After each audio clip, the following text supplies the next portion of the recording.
This is the Real Coaching Podcast. I'm Joe Filio, and back after 2 years of no podcasts and no Paulo Souza today. We'll see where this goes.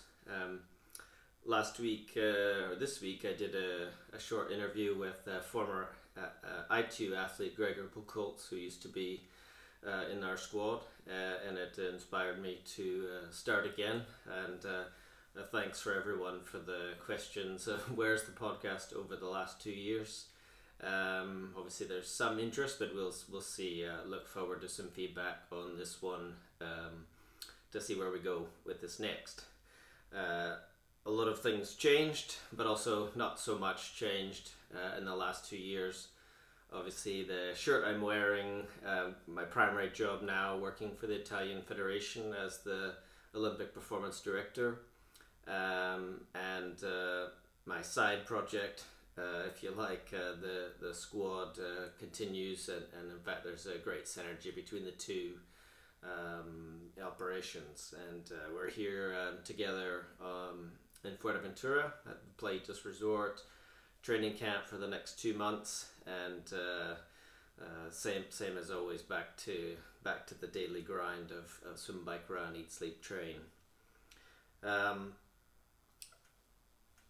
What I wanted to start with was the Q&A that I did after the Gold Coast. Did Instagram Q&A as I was traveling home, and got some good questions and could be some good expanded answers for this first episode back. So I'm going to read through a few of those, and probably need to split this into 2 parts if it gets a bit long. We'll see where it goes. So the first question was about Martin van Riel, who he had a great race in the Gold Coast, participating in the breakaway. Unfortunately, had a little mechanical right near the end, but still finished near the front of the field. Really was, will Martin beat these guys next year? And as I said at the time, he's getting stronger all the time. Martin joined one of our first camps. It was in Montegordo, Portugal at the time, and progressed a lot to top 10 in the Rio Olympics with a 6th place, and gets better and better all the time. So looking forward to seeing where Martin goes with this next. Next question was, what's the secret? Don't just say it's hard work and dedication. And certainly, like, a big part for me is keeping it simple and avoiding kind of the mistakes that are so common in endurance sport. It's primarily about training load and as it respects to injury and health, and that's probably like the main thing we try to avoid, is avoiding injury and illness as being obstacles to consistency, and I think that's where success comes from. So it's not really a secret. It's easy to say. It's hard to do. It never gets any easier, really, but it's super important that our athletes stay consistent and healthy. Next question: how many days in 1 year do you guys not train? Like when they have a day off? And how I see things, I like to spread things out over the course of the week, so we don't typically take full days off. Today here, for example, it happens to be a Thursday in this particular cycle. The guys have easy run in the morning, an easy swim, and a run later with some strides, and consider that sort of an easier day because the volume of work is small, and rather than have a complete day off and have the other days more compact, we spread it out. So a day off might be a travel day where it was not possible to train, but very few of those would happen in a year. What is the atmosphere in the squad with many of the top males training together?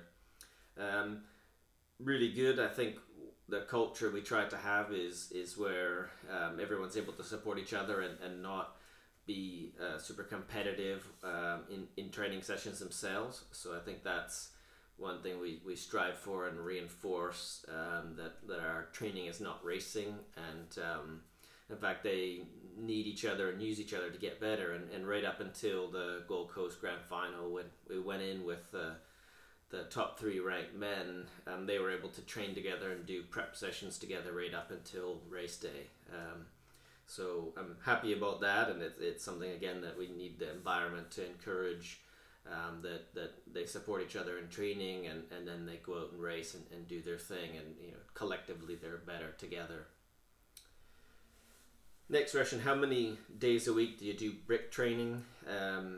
We tend not to do a lot of runs off the bike, or hard runs off the bike. Prior to the first race of the season, we usually do a few, and generally one time a week we might do that during a pre-competitive phase, but generally we don't do a lot of running off the bike, and that's primarily because I find that the success in running is coming from the main run sessions, and running off the bike doesn't seem to really train a particular quality. We primarily do it for connecting the psychological effort prior to racing if they've not raced in a while. But usually when we do the first runs off the bike, they're already able to run as fast as we need, or faster. So really the running success is coming from the run training outside of just runs off the bike. The first priority for our group in 2019, the comment, is going to be an interesting 2019. I think no matter how much success you have or not, the process is really just trying to get better every day, trying to improve, with the mentality to sort of start from zero, behave as though you're behind, and that's how I think about it. What can we